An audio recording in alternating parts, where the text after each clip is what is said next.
Hour 2 Overdrive continues. Brought to you by FanDuel, bringing you everything from the opening line to the final score. Big hour, Gerry's percentages in 30 minutes. Jason Strudwick coming up here in a moment. McDavid is back and putting up big numbers. He had 4 points last night. The Oilers beating the Islanders, and the Oilers are in town on Saturday night. Leafs in action tonight coming off a bad loss last night. They played very poorly. Ottawa played very well, and that game felt like it was over basically in the first shift. You know, now that you look back on it, you didn't know at the time when Ottawa went up 1-0 quick. But there's Willie dancing at the blue line.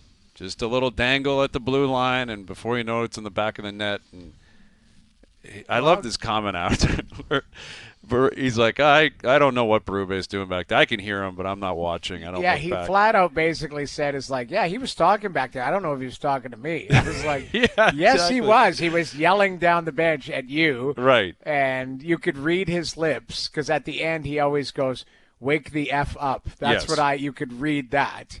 And But isn't Berube, some of them part of him thinking like, okay, you want to play that game? Like, because it just seems like the whole approach from Willie is, I really don't care what you say back there. I'm going to do what I do. Yeah. Yeah. And you know, you get the good, you get the bad. You know, that's what's coming with Willie, because he had the flyby at the blue line there. We're watching the clip, and you know, it's one thing to turn a puck over. It's another thing to not finish a check, not be aggressive. And Willie did not have a good night. He wasn't alone, though. Like, this is where we get into this conversation all the time. Mitch Marner did not have a good night. They all stunk, man. Top They to all bottom. stunk. Yeah. But there's no conversation about Mitch taking a seat, you know, and largely because Willie's mistakes are more egregious, generally speaking. You know, they're the turnovers at the blue line or the flybys on checks where he's capable of avoiding those problems. It's what generally digs him a hole, and it dug him a hole with Keefe and with Babcock, and it's digging him some holes with Greg Berube. It was a weak night for everybody. You know, I actually thought Stolarz was pretty sharp. I thought he was too, yeah. It could have been a worse score. But outside of that, like, it's tough to pull one or two guys and go, geez, they had a really good night. They just did. Nobody They had did. an off night. Ottawa beat them up and down the sheet. Like, there was nothing Ottawa didn't do better than the Leafs last night. Agreed. More or less. Yeah. And we'll see what they have in store tonight. So Struddy will join us here in a moment. We were talking about Caitlin Clark, ceremonial tee shot down in Tampa, jammed up bad. I do appreciate her having a breakfast bowl ready to go, and she did not flinch putting it back in the ground and re-teeing, which you might as well. Like, a ceremonial tee shot, it's not professional. It's not an official score. Who cares? Go hit another one. Nobody cares. But the videos are pretty hilarious, and we'll play the clip of Tom Brady later on. Here's Brady, actually, right here. That goes 12 feet, man. Yes. He topped it. Dude, that's the most intense football player and the greatest football player to ever play the game, and he just hit a golf ball 4 yards. Yeah, that's really embarrassing. And it was like he was trying to hit a cut or something. I don't know what his body language was doing there. But that was ugly. That was at Pebble. I think that was on the first hole at Pebble Beach. And we'll play the Tom Kite stuff a little bit later on, because the Tom Kite is so amazing. And there's another clip that always goes viral whenever anyone hits a fan. There was another, I believe, amateur woman that was teeing off. Just let's see it. Look at this guy. Look at our guy here. Bucket hat at a major. I think this is a major, and he He does the little, like, ooh. Oh, that little wince with the shoulders, and he's just scraping the face of his driver, Tommy Kite. I love the look at the club as if it's One more broken or time, something. Tommy Kite, Joe, from the bridge. The way he looked at that little wooden head driver is majestic. Just, oh, no. Jeez. Then he just knuckles up the driver. No, you darn thing. Come on. Oh, man, I'm telling you, the call is so good, because the guy on the call is just, he cannot believe he saw Tom Kite, Dude, that's at the PGA Championship. Can you imagine your Right. caddy if you watched your guy go up there and blow that one into the crowd? You'd be like, get me the hell out of here. Yeah, he may have been the number one player in the world at that point. Like, legitimately ranked number one in the world. He'd won a U.S. Open, like you said. He made more money on tour than anybody else. And there was medical staff needed on the 13th tee because he just took some guy out. Dude, somebody sent us a note that your boy Hideki literally dribbled one off the tee at the Bridgestone in 2015. I know. Like, barely made it off the tee deck. Hideki Matsuyama. I don't remember that, but yeah, Dusty sent that in. I guess he was there watching it. Really? Like, the picture is kind of staggering because it does look like they didn't really do anything to the rough area because they never anticipated a player would be there. You know, like you go to certain parts of a course, they're like, don't even worry about that. Don't worry about how it's manicured. No one will ever be there. Yeah. And Decky is 20 yards off the tee box. We got to get Scott. We'll get Scotty Vale on one day because he's probably seen some just bizarro things. Yeah, bizarro from amateurs, from tour pros, from the best of the best. Oh, you play enough pro-ams, man, you will see wild stuff with amateurs on a great course. You've probably had amateurs offer you money to not repeat or to tell anyone what they just saw. Yes. I've Tom seen Brady being one. Like, I bet you Tom Brady wishes there was no such thing as a camera phone after doing that. If he could scrub that from the internet, he would have paid a fortune. How much do you think Tommy Brady would $3 million cash. $3 million to scrub that from the internet? Yes. Dude, he was getting goofed on for like a week straight. Like, they were playing that during the tour event, and they're like, hey, here's Tom Brady from Wednesday. Like, it was nonstop how much he was taking heat for that. Like, what did they do with Barkley? What did they do with Barkley and his, like, weird, the thing is, Barkley's swing was so crazy that he had a hall pass. Exactly. It was so ugly, you knew it wasn't going anywhere. We should play the Barkley. Did you hear him last night on TNT talking about Grady Dick having a big night? He can't do it. He can't talk about Grady. Yeah. We'll play it later. He had 32 last night, man. That's pretty good for that dude. He's been great, man. Yeah, he has. He's had multiple 30-point nights, and he's not even 20. Like, that's how good Grady Dick has been. He's been really good. But they're 2-10. Like, they're 2-10 and getting smoked every night. It's so awful to watch. And even Scotty Barnes, you see how he was dressed last night? He had you know Arthur the cartoon? He was actually dressed like Arthur. He had a yellow sweater with the round. Dude, he looked like the Cookie Monster on the side. Like this crazy, giant man. Green sweater. Yeah, I don't know what Scotty's doing, but he's got to figure it out here. There's Grady Dick doing his thing. Anyway, all right. Do we have Struddy here? Because Struddy, I'm sure, wants to get in on the greatness of McDavid. Look at Scotty Barnes. What is he wearing, man? Figure it out. It's probably a $2,000 sweater, though, maybe more. Probably is.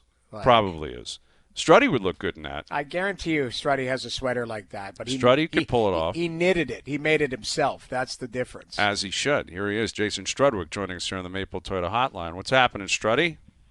I like the sweater. I saw the sweater. I know everyone's all over the guy. I mean, he's being his own guy. I mean, you guys, wearing your tight little suits and black suits, black and gray. The guy's showing some color. Get out of your comfort zone, boys. That's how we grow. Yeah. Listen, he is. You're not wrong about that. Like, Scott, he doesn't play much these days, but he's got a different outfit that pops every night. And it probably is like $10,000 a night. That guy's clothing budget is probably like $10,000 a night, maybe more. Big time. Crazy. Crazy. Yeah. But that's the NBA. You don't have to play. Right? You got back-to-back. You got something going on. Don't worry about it. Make $50 million, $60 million. It's play so when you embarrassing. Feel like playing. It's so embarrassing to have two games in your own building, and I'm not playing the second one. I'm tired. I don't know. Struddy, you ever take a night off where it's like I can't do back-to-back? I wasn't allowed to take a night off, or I'd be kicked right out of the league. And then the problem is I could never feel comfortable taking a game off because that means I couldn't go out after. So, you had to play hard so you could go out after and have a good time. That's not true. Struddy and I played in the minors one time, and I swear there was a guy that we played with that got injured during the game. They might have carried him off, and the guy was at the bar on the dance floor later that night. I was like, what is that guy doing? Didn't they carry him off the ice an hour and a half ago? And there was a guy on the dance floor. I'm like, that guy should not be on the dance floor. I think he twisted his knee and didn't play another shift the rest of the night. That's a tough look. I love those stories. Doing the Trump, just all arms, right? Yeah, you just got to be all arms. You got a lower body injury. Just get out there and get those arms moving. Yeah. Anyway, Struddy, we got a big one Saturday. I mean, we're putting the cart before the horse because the Leafs will play before that, and I think Ottawa will, but or Edmonton will. But McDavid's back. We're hoping Matthews will be back, and McDavid a point away from 1,000 on his career. I mean, he was dancing last night, and I guess that injury concern for him is officially a thing of the past. So quick, it's amazing. I thought it'd be 2 to 3 weeks, and it ended up being 2 to 3 hours. 3 hours. It was just amazing how quick he got past it. But the big thing is, for McDavid, I think he wants to get past it. He wants to get past it. He doesn't want to be in. He only said in Toronto because the media there is great, and it's a fun place to play for sure. But they play Nashville tomorrow night, and they want to get it done so that he can just focus on that game. That game, it's a big game Saturday night. Toronto, it's exciting. Both teams are kind of trying to find their way here, and he's hoping he gets it done. I'm guessing tomorrow night. Yeah. Oh, it'll be. I mean, even if he gets it tomorrow, when he gets here Saturday, it's going to be all about only Gretzky and Lemieux have hit 1,000 points before him. Doesn't. Last year when they were here, they didn't have a good game. I mean, the Leafs were up 6-0, I think, halfway through the second period, or 5-0 last year. And like you said, both teams trying to find their footing. Not the Leafs have been okay, Oilers have been okay at times, and I don't know what's the temperature like, Struddy, out there in terms of people having confidence that not only will it turn around for the Oilers, but they'll return to the Cup favorites they were before the season began. It's interesting because I find a lot of the fans are like, I'll just start tuning in February, and it's crazy. You have a little bit of success, you get to the final, and they didn't win, and then people are a little bit kind of apathetic. But the team has kind of started that way as well. They're not quite as dialed in as they had been last year. And there's some new guys trying to find some new roles. They're trying to fit into a new team, and they've been okay. Like I think Connor McDavid used the words like we're getting by, we're finding wins, but they're not great. They're one game over 500. They're still within striking distance of the top of the Pacific here, but two areas I'm looking at: their power play and their penalty kill. It looks to me like their power play is now starting to skate downhill again. And what I mean by that is that when the Oilers are really rolling on their power play, it looks like the ice is tilted toward the opposition net, and those guys are creeping in and like tic-tac-toe passing and bombs from Bouchard from the point, and they're just really making it happen. Now, the penalty kill, I don't know that I'm going to say it's starting to come. I mean, last night they didn't get scored on, which was really good because most games are starting -1, right? They're down one on the penalty kill, and that's a pretty tough way to play, especially when your power play isn't getting it back. So those are two areas I'm really trying to hope they can figure out and get going. Because if they get going, their 5-on-5 hasn't been bad, and then then you kind of get your game organized and start fitting in the Skinners and these other guys feeling good about themselves. So, Struddy, if you're looking at this Edmonton team, there's, some consistency, the game within the game. I mean, is it something that they got to get away from? I mean, that game looked over. I thought the only reason there was a game is Sorkin made some big saves just to keep it. But all of a sudden it's 2 quick goals and you've got to find a way to get an overtime win. Is there some details that needs to be dealt with? Is it systematic, or is it just finding a groove where everyone's playing well? Well, your point's well made. Sorokin was the best player on the ice last night, and I'm including McDavid, who had 4 points.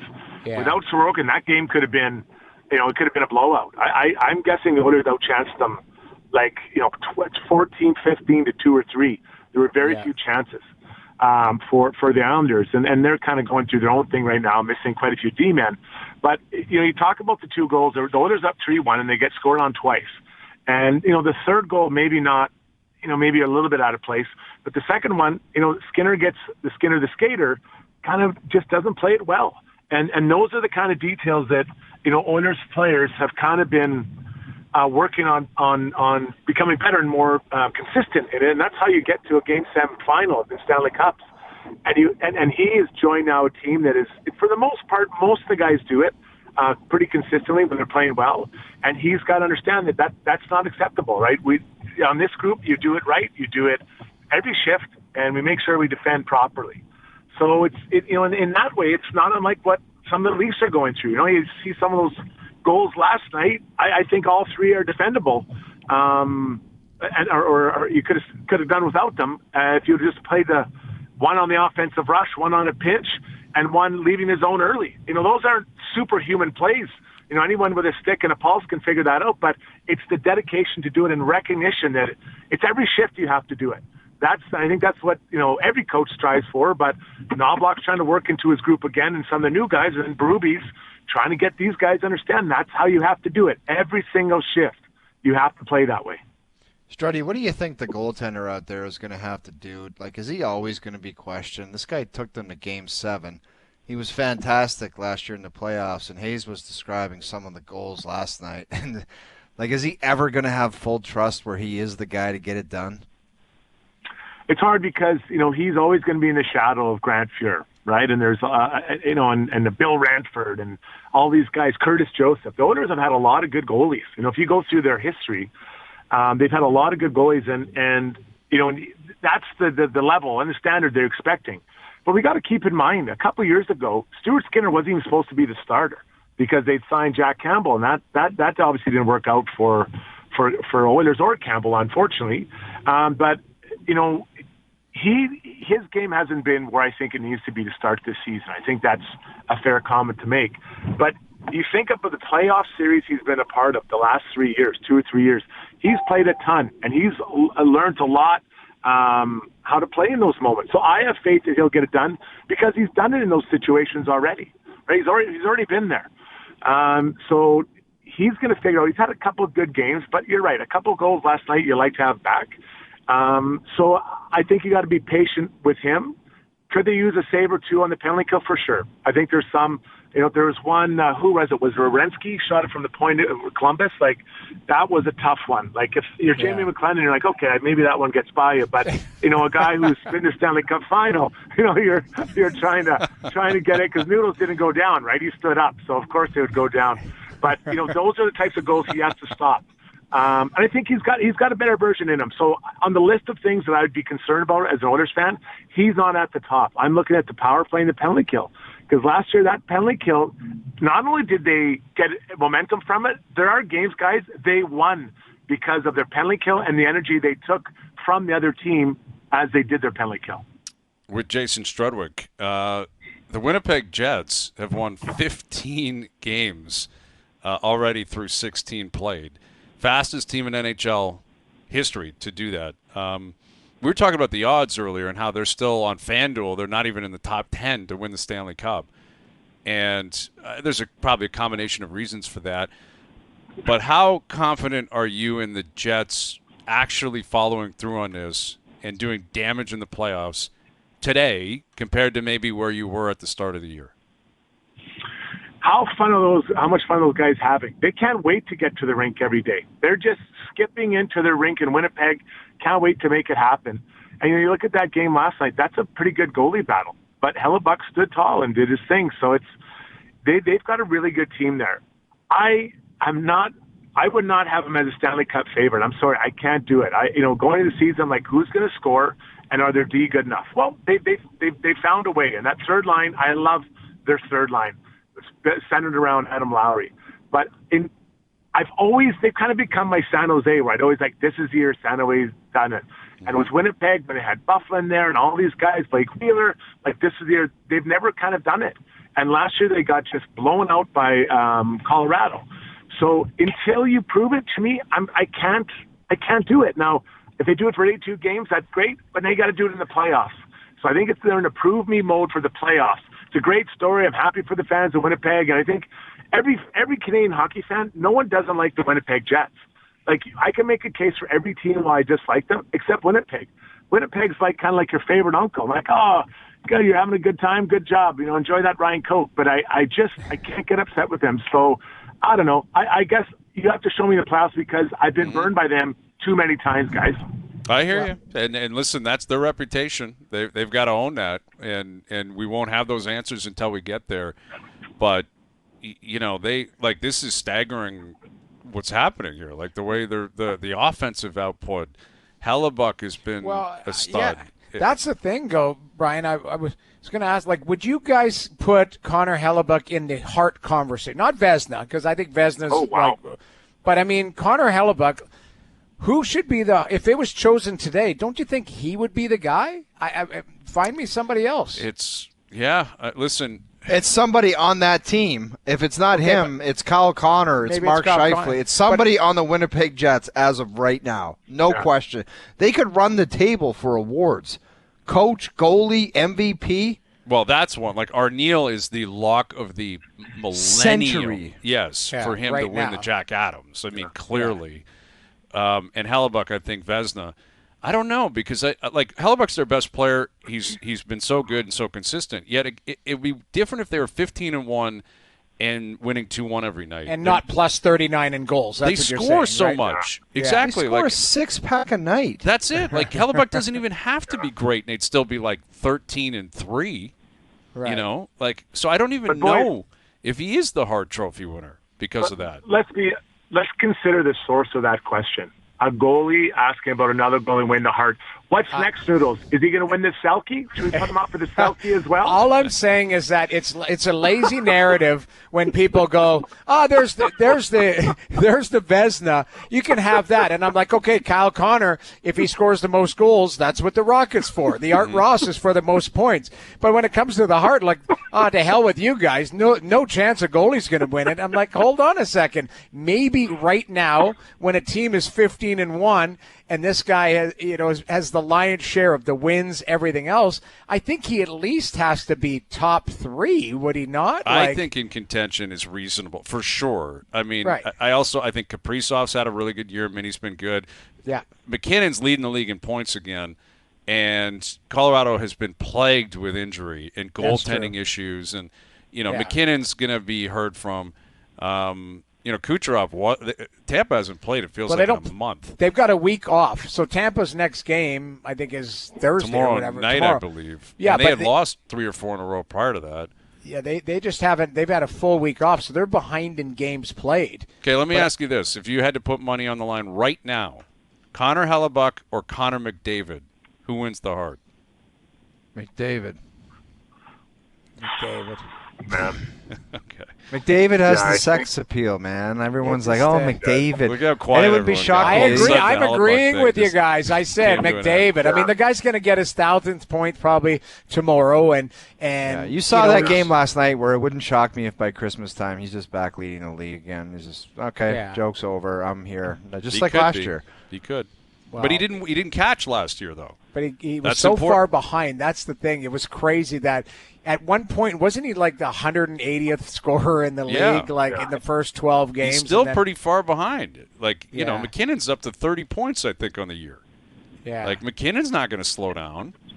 No, Kucherov, all of these guys, they're all going to be there. We just talked about, what's the kid in Washington who's had the start? Yeah, Strome's up to 22 points, and Reinhardt's been great. And yeah. I don't know. I think the answer is McDavid. I think that, and it probably is actually somewhat of a bias against goaltending. It is. Because of what we just said, how good Hellebuyck's been, how good this team's been, and yet we just look at McDavid and say, well, that guy probably still couches him. And possibly passes them. Well, it's a rare position in sport, Noodles, where they just don't get the respect. It's like running backs. It's like running backs do so much, and it's just like, don't want to pay you, or not going to pay you long. I don't know. It's one of those positions where they just don't get their credit. But you should argue that the goalie is the quarterback, not the running back. Absolutely. Like that as far as a level of importance, for sure. But you're right. Like as far as it not being, the level of respect, it's just like, you only notice. I say this all the time. You only notice goaltending when you don't have it. When you do have it, it's like, that guy's good, whatever. But when you don't have it, you're like, God, they need a save. Like Colorado couldn't get a save out of Georgie 5 there for the longest time, and now he's woken stagnant. Up. Yeah, now he's making stops and they're winning games. Yeah, but I mean, Struddy talking about, like, he wants a stay-at-home defenseman for Team Canada, so he's the one I think put it on Mike Johnson's plate about Chris Tanev, as a 7th defenseman there. You have guys blocking shots and, doing all that. Like Glassing out at the Olympics. Brendan Dillon. Yeah, Brendan. How about the fight the other night? Was that last night? Last night. Gudovich, man, that kid is jacked. Like, he's crazy. He didn't play much for Florida last year, but Like he was throwing blind bombs, Struddy. Like Dylan had his jersey over his head. He had no idea where those fists were going, and they connected on a couple. Yeah, that was a great fight. You don't see much like that. That he fights like that. That Lomberg in Calgary, he's got some pretty good tilts like that. That guy's ripped too. Like, if your nickname's a Lamborghini, you better be like minus 1% body fat, and yes. he is shredded. Yeah. But some pretty big fights this year. It's been kind of pretty early to see some of these crazy fights. No kidding, man. Well, we'll see what comes of it tonight. You still shredded, Struddy? Not bad. I mean, I'm almost 50, right? I'm not great. I don't turn heads like I did 10 years ago in Costco, but, decent amount. Like, when I'm looking at the melons, the watermelons or whatever, there's some people taking a peek, just rubbernecking. Okay. Just a little bit of a start. I just got a note, Struddy, from one of our mutual friends, Jason Forte, saying, what picture are we using on TV for you? Because you look like you're 32, and that's not the Jason Strudwick we know right now. We might have to update the picture. No, well, and that's fair. I actually got in trouble with my kids' hockey team the other day. I didn't know we had to – I'm a coach. I didn't know we had to wear the tracksuits. I just wore my tight jeans in there. It wasn't appreciated by the team. The family weren't happy. Uh-oh. Really? Got to be professional. Yeah, well, I didn't know. I mean, I thought it was for the kids. I didn't know I had to get in there and do an 8x10. I'll send you guys all a copy, obviously, but it was. The moms probably loved it, Strud. The moms were all over it. Yeah, they were pretty complimentary. Their looks were complimentary, but what are you gonna do? You make mistakes. We all make mistakes, but that's right. My go-to, right? That's right. Yeah, this picture. Dockers or jeans. It's a skating with the stars photo op. Yeah, that's exactly what. That's right. Didn't he? When was that, the skating with the stars? Wasn't that like 10, 12 years ago? It's been a while. Yeah, the plunging neckline. I got second place. I just said, cut it as deep as you can. You know what lost you first place is that mustache they stuck on your face. That was, you wore like a cop uniform with this weird mustache. I've got a picture of it. We're going to have to post. That's got to be your new Twitter picture. It's the mustache with the weird look on your face. I'm like, that lost him first place for sure.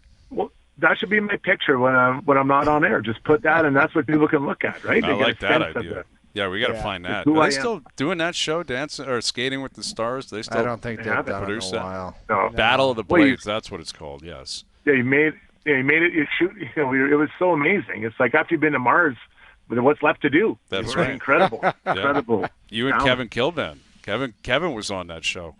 Yeah, I think over in Ireland they were doing it. Yeah, and then skating. He can skate. That guy. Yes, Kevin. I'm pretty sure that's where he met his wife, and now he lives over here. He was on that show? I'm pretty certain Kevin Kilben was on. Dude, that was for NHL players only. Are you serious right now? I'm telling Kevin you, man. Kilben skating with the stars? There was a skating I need to see it.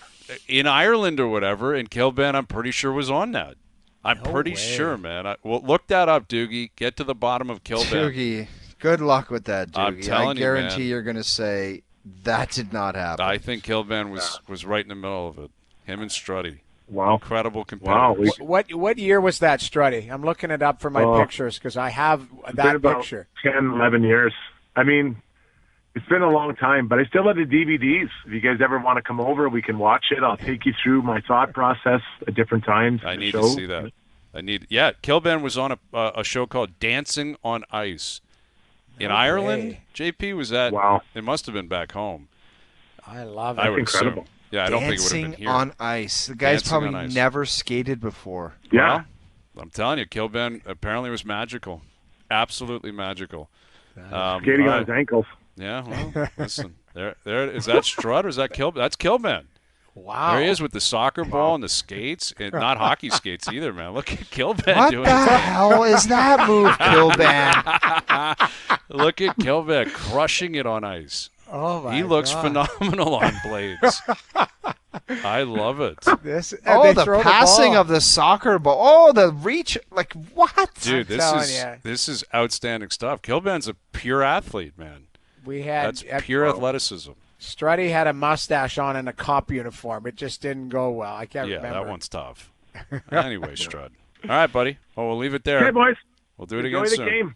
You got it. Talk to you guys later. There's Jason Strudwick, our TSN hockey analyst. And, of course, from the Got Your Back podcast, joining us here on the Maple Toyota hotline. Check out Maple Toyota's huge truck and SUV lineup including Tundra, 4Runner, Highlander, and Grand Highlander in stock and ready to deliver. Visit mapletoyota.com.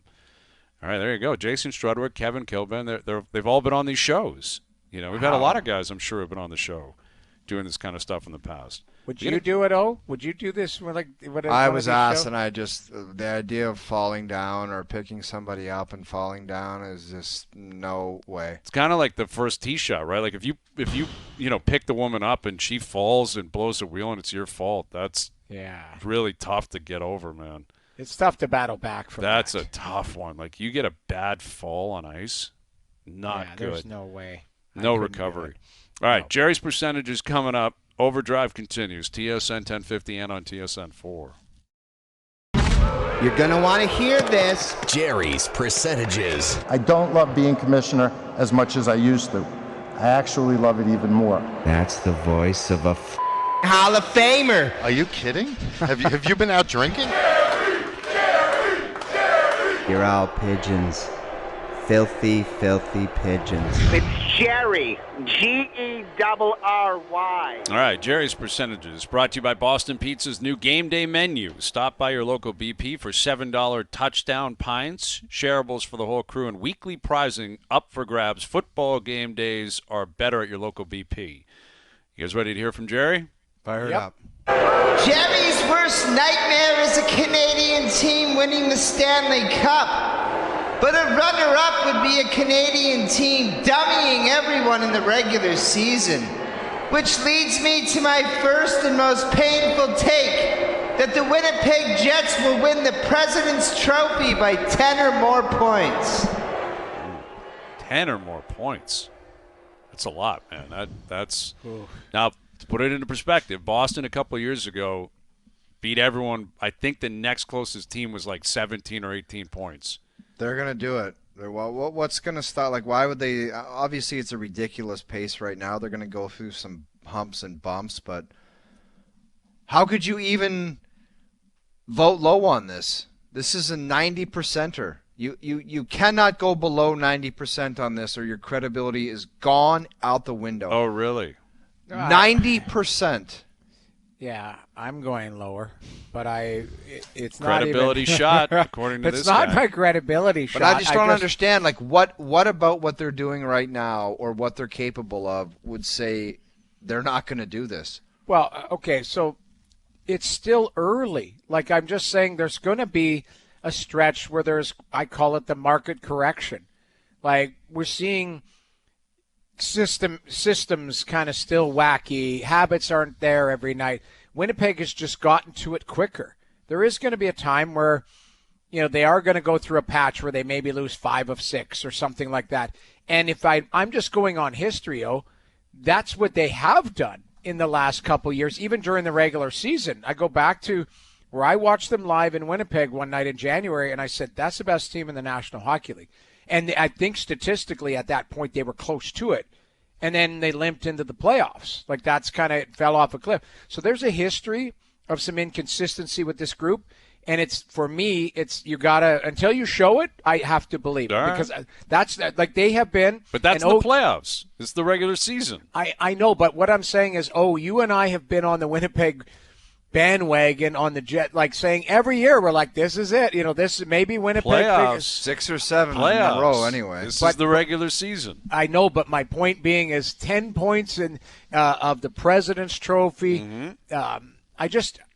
I could see it, but I don't know if it's 10 points. I could see them having a great season, but there is going to be some dip at some point, which would be natural. What's your I'm going to number, do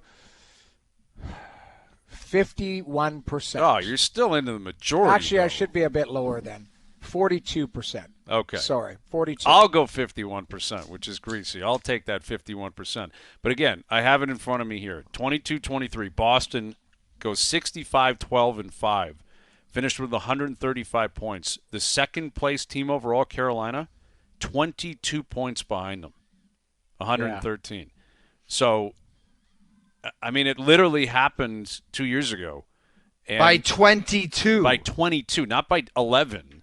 Like, this is just by, like, basically if Winnipeg can get to 125 points, they probably cover the 10-point spread. Can they get to 105? Yeah. Like, they're already at 30, and they have 60 whatever games left. I don't know, man. I think you bank a 16-game stretch like this, it's crazy how much of a lead they already have. So I'll say 51%. Alex Ovechkin will score 50 goals this season and leave the great Wayne Gretzky in his dust. 50 would pass him. 50 would pass him. I don't think he's doing it. I'm 20%. I'm 20% on Ovi. I hate doing this. I feel like I've been set up again from the Quizmaster to some degree. Because I don't want any negative. I don't want to say, but I just don't think he's going to get 50 goals again. No, I'm with you, man. I'm low on this too. It's 20% for me. Yeah. As good as he's been, he looks like he can still rip it, and he's going to get his chances. It looks to me, all taxes in, he's going to have 30 goals this season, not 50. I think that's reasonable. I think 30, 35. He's still 39 years old. Can he get through a full season? Is a legitimate question. Like, can this guy play every game this year? And I think he's going to need every game he can to rack up as many goals as he can. He's off to a remarkable start, but I'll say 25%, and that's an immense amount of respect because of who he is. And it is tough to bet against the guy when it comes to goal scoring because he's done it literally his whole life, in his whole career. But it's such a remarkable start. They're red hot. He's red hot. Strom's red hot.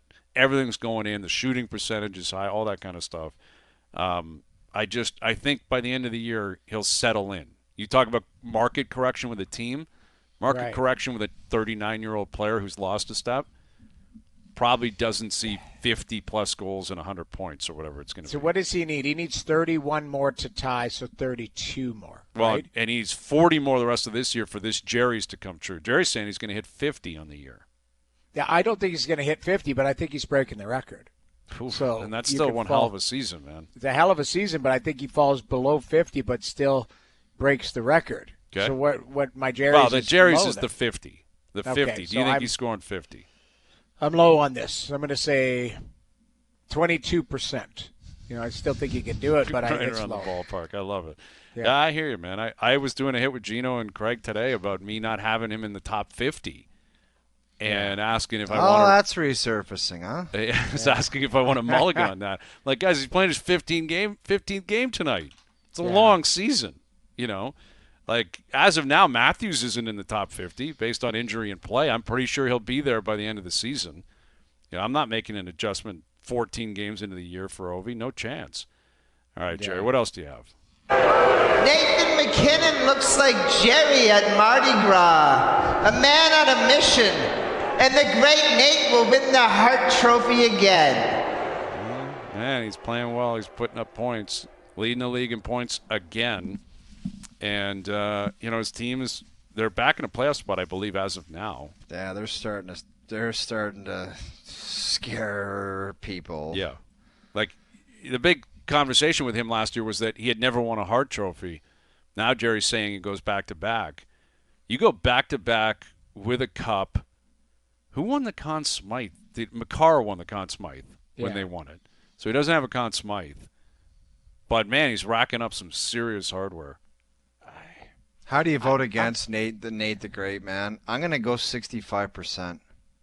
65%. I'm going to give Nate the Great the Hart Trophy because he's that much of a freak. He's great. I'm just playing the field. Like I'm going to It's give early. Still 22%. That's 1 in 4. There's no excitement in that, guys. Like I think you're missing the point of the segment. Like I think sometimes you got to dive in.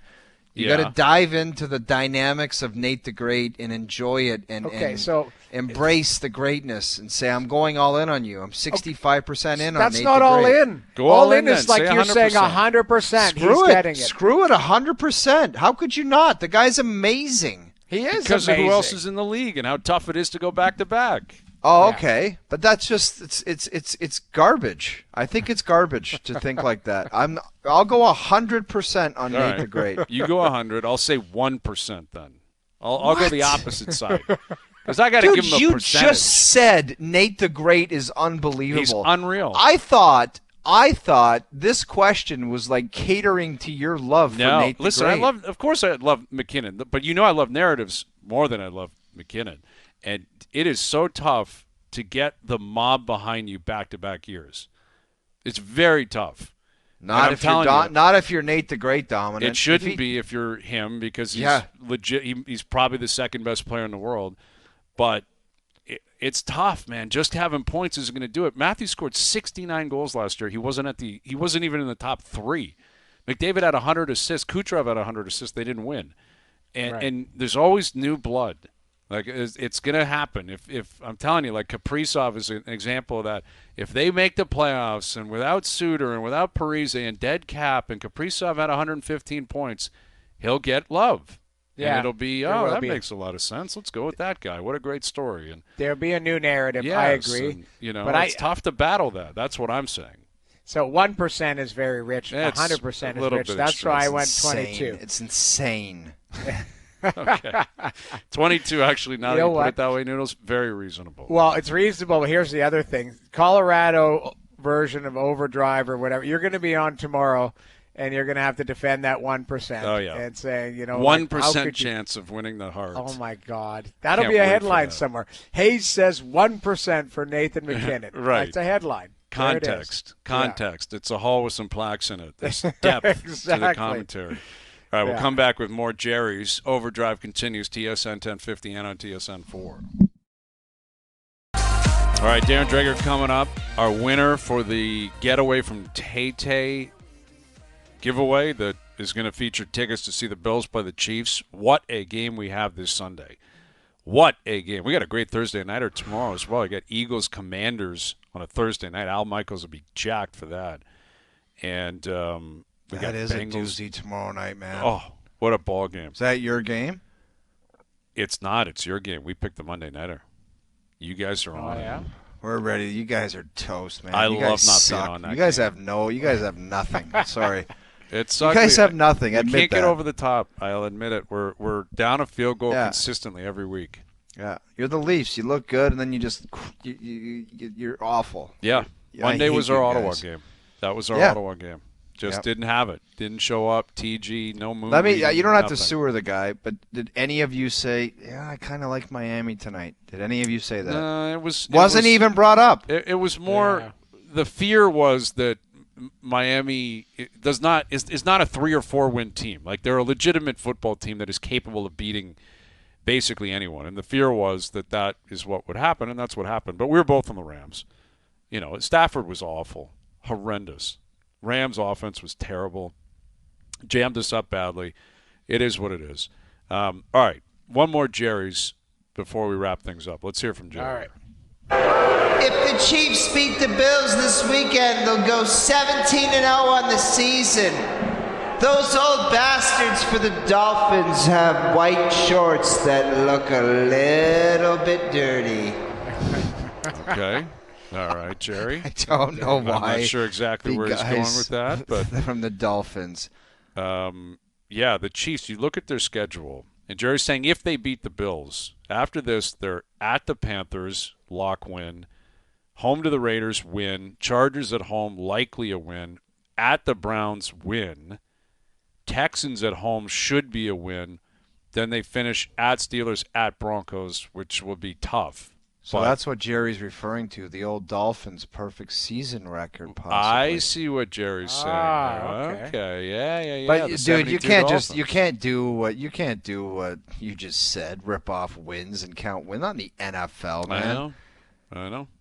Well, what do you think? I mean, 17-0 if they get past the Bills. No way in hell they're going 17-0. I'm 0% on this. Wow. 0. Wow. Anything other is a crazy stat. You know that, Hayes. Listen, man, they're already halfway home. They have 9 in the bank. They're already halfway home. Side 5K. It's not. I'm not 100% committed to it. You're at 0. I think you're closer to what the real number should be. It's very difficult to win in the NFL, regardless of how good you are. And they've had things break their way. They're winning a lot of really close games. I don't think they're going to win on Sunday. I don't think so either. I think the Bills are going to win. But it's dangerous. Mahomes getting plus points in the NFL is a dangerous bet to go against. Very dangerous. But you know what's going to happen?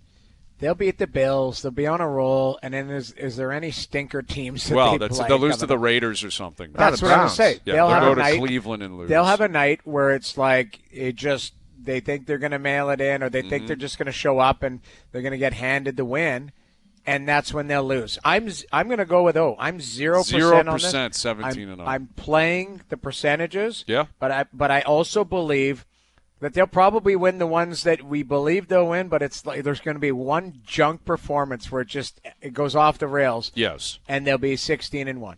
Yep. Something that would like be, that. Listen, if the Bills win, they're right on their tail. Like, the Bills haven't hit their bye week yet. They're in their bye next week. So if the Bills win, they're 8-2. Or will they be 9-2? I think they'll be 9-2. And the Chiefs will be 9-1.